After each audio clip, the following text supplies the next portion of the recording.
Ayman Khan here for Seconds Out with Johnny Nelson MBE. Johnny, I had to get your thoughts here on what was a momentous occasion in the undisputed heavyweight crown being fought for by Fury and Usyk. Doesn't come around very often, and it is Usyk who's come out the winner. I'll let you take the stage. What did you see last night? What an event! Great event. I think Saudi Arabia they pulled out all the stops to give us something that we've not had for 25 years. They made the best fight the best. It's actually a good card from top to bottom. To talk about the main card, obviously, I think the entrance, great. It was spine chilling. It was wicked. The performance itself, obviously the best man won, and both fighters had to dig in deep, use their heart and soul. Both fighters had to give the best at the time they had. I think Oleksandr Usyk, what a man! What a feat he achieved. Because he had to dig in deep. It wasn't just one-way traffic. He had to dig in deep. At times he was hurt. Great fast start. Took the first 3 rounds, 4 to 6, 7. You know, Tyson started to use his offensive skills, size, and everything else with it. His fighting ability and boxing ability. Well, they neglected it when you get into the ninth. You know, and it baffled me even before the fight. I thought as long as Tyson uses size, weight, reach, fighting skill, and boxing skill, should be enough. Should be enough because he's a big unit. I understand showboating. I get it. I'm from a gym of that kind of mentality. But you do that when you've got something in the bank, or you've got your head on rounds, or you've got someone's number. Tyson didn't. Tyson was showboating to the crowd, trying to showboat, do everything possible to get into Usyk's head to say I'm better than you. I remember a guy called Paul Sinclair Jones. He boxed another young man called Ryan Rhodes, and he did the same in, I think it was a British title fight. So he dropped his hands, gave me his chin, whack, got knocked straight out. I think Tyson looked back at his showboat and I think, bloody hell, you know what? I should have just stuck to the task in hand. I think Usyk was consistent all the way in the build-up in this fight, all the way in fight week, all the way throughout the fight. He was consistent. Tyson, do I think he could do any better? Unless he's going to be offensively for the whole of the fight, yes. But he said he thought he won. I don't really think he believes that. I know there's a rematch clause. I don't really think that will happen. And the reason why I don't think it'll happen, and I'm quite sure the people around him will scream and shout and say, what's he talking about? Is this? I know a fighter's psyche. And the things Tyson Fury said before, during, and after the fight, you know, that's from a fighter's mentality. These promoters, businessmen, they say, no, you can do it, it's no problem. Tyson, the things he said in regards to referencing Usyk, no matter if he said it for just headlines or whatever, it's hard to swallow. It's hard to suffer from. Remember, he's a gap tooth, jumped up middleweight. It should never happen. All the insults, everything he threw at this man, you know, were a walking contradiction. So how will Tyson get his head around that? Especially when he looks at round 9. Especially when he looks at his performance. Especially, will he get behind? I don't think he will. I really don't. I think everybody else around him will, because there's a lot of money involved. I don't think he will. I think this will make Tyson seriously consider walking away from this game. He's a wealthy man. You know, and he's a fighting man, and he believes hand on heart, you know, he's the best fighter in the world. He is one of those guys that now this has happened, it'd be hard for him to digest, get his head around, to accept. And I mean more than AJ, because Tyson isn't quiet in regards to running our man down. So I think he'll struggle. But the performance by both fighters is great. I think both fighters lived up to every single expectation. It was an excellent fight, and the best man won.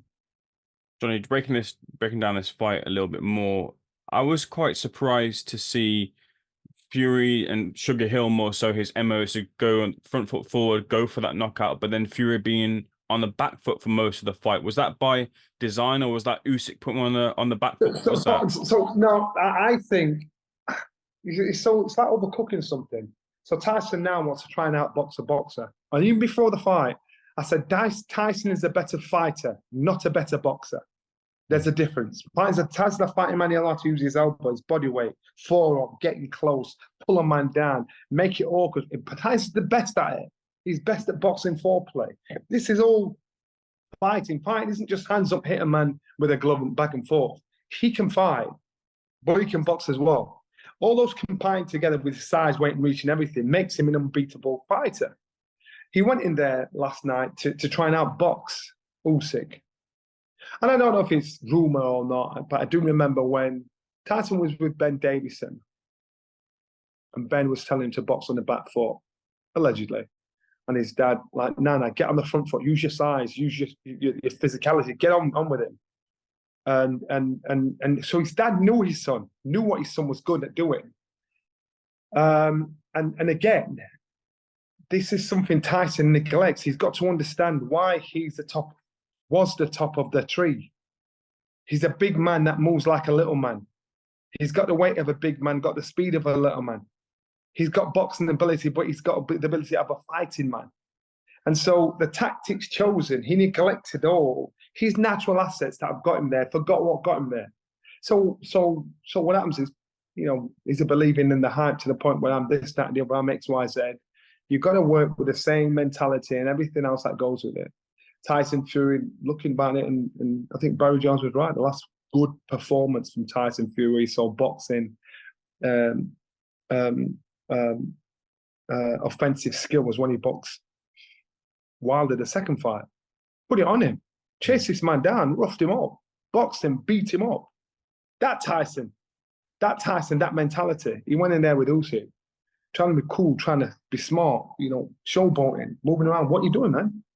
You're not using what got you there in the first place. And I look at that and I think, you know what? But he went in there, he understood. He went in there with it. He realized he went in there with a guard that everything he tried wasn't working. And as in Usyk put pressure, kept it on him, first 3 rounds. Then he was getting hit. Usyk, and I thought, bloody hell, he's breaking him. Tyson's breaking him. But his mental strength and turnaround is ridiculous. Where he stuck at it, and he got hit and hurt a few times. But he was consistent. He's been consistent all the way through the fight, all the way through to the build to fight, all the way through from one of his fights being announced, all the way through his career, being consistent. That's a mental habit that's been created. Tyson Fury hasn't. And if he was consistent with what works for him on the biggest stage, that he would have won. We were talking about Tyson winning this morning. How was Usyk able to get Fury in such a terrible state in the 9th? Because Fury's known and renowned for that resilience. He's been hit by Wilder. He's got back up, most famously in the first fight and the other 2 fights as well too. Other fights have put him down, but he's got back up. But Usyk just had him in all sorts of trouble. Because number one, and this was after the Ngannou fight, as his legs gone, as his resistance started to tip out, it happens to every fighter. And so you can be offended, like, stop talking shit. It happens to every single fighter.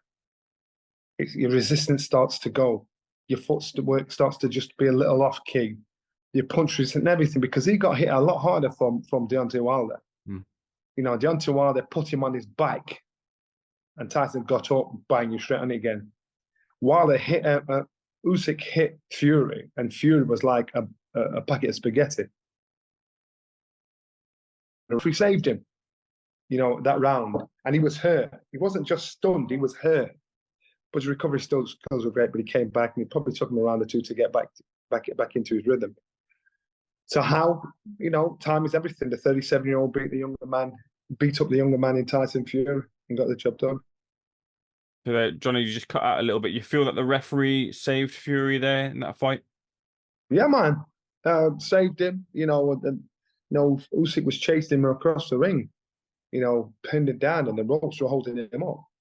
I couldn't see until I saw the replay this morning. The referee did give him the 8 count. But that was a long 8 count, man. But the referee did save it. Just going back to the style of Fury, look, the inquest will start here, but potentially too many voices in the corner?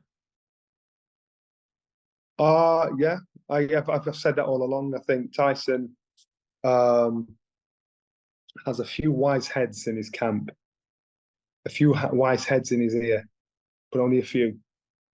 And the ones that aren't wise, there's too many of them. And when someone or when a mass of people keep telling you yes, yes, yes, yes, you're beautiful, yes, yes, yes, and don't want to confront you, yes, yes, yes, and don't want to question your acts, yes, yes, yes, and don't want what's best for you, but want what's best for them to keep themselves in a job, you're going to stop learning.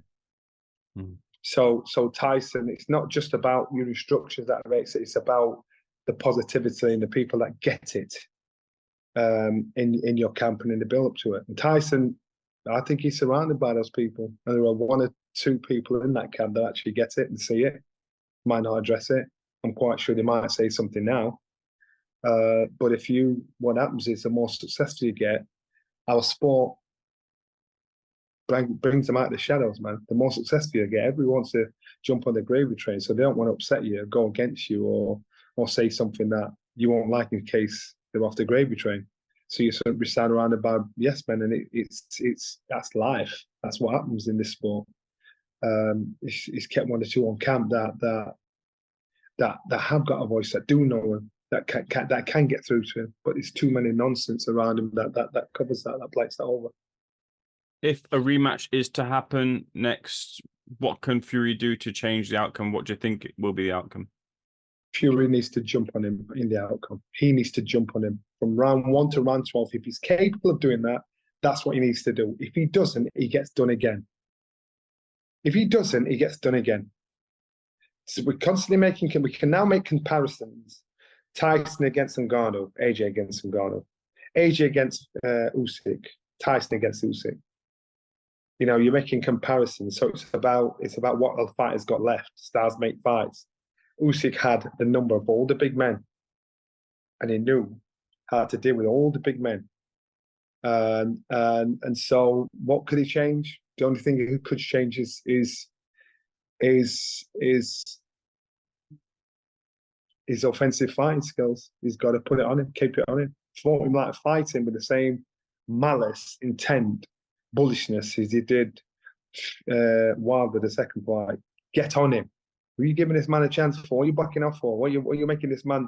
You stood there trying to have a boxing match. This man, use your size, physicality. That's got you to the top of the tree. Lots of talk about Joshua getting one of the fighters afterwards, and that's potentially an option for Fury there. What would you see as the outcome if Fury and Joshua fought now? Well, you've got to measure it. You've got to measure how Tyson did, how Joshua did. In the last couple of opponents, you know, our measuring stick it tilts in favour of Anthony Joshua. Anthony Joshua, even though he got beat up by Usyk twice, not as bad as that. You know what I mean? And then you look at Fury against Ngannou. He prepared bad, but he still beat him again. And then you look at Anthony Joshua. So the favours are tilting Anthony Joshua's way. Which I the don't folk think I don't think either, man. In regards to fighting Usyk, it will change. Don't be surprised if Usyk says, "I've ticked every box. I'm done. This money's out. What I've got is enough for me." Unfortunately, I gather the IBF are separating the belts. Stupidness again. And so that belt will be vacant. And this is why our sport shoots itself in the foot.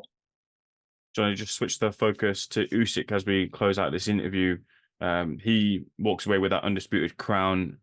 The conversation now starts to compare him to the greats in the heavyweight division. How did he fare against some of the greats in the heavyweight division, namely the last undisputed heavyweight champion, Lennox Lewis? You know what? You've got to look at the amount of fights he's had, look at the rise and rise and rise of his career, look at the people he's beat, look at the mannerism of the win of these people. So putting him in there with somebody like Lennox Lewis, it's probably not fair to do that because it's subjective. But you know, give him a hell of a run for his money because size clearly doesn't make a difference. If Usyk was to continue, can you see any current heavyweight beating him? One punch changes everything, but name them. You're going to name. You've got to look at him. Wilder's not the fighter he was. Usyk has the brain, the boxing brain that is smarter than all of them. She's smarter than all of them. So probably not. Johnny, a pleasure speaking to you. Thank you so much for speaking to Seconds Okay, Out. man, So no problem. looking forward to seeing you very soon. Bless.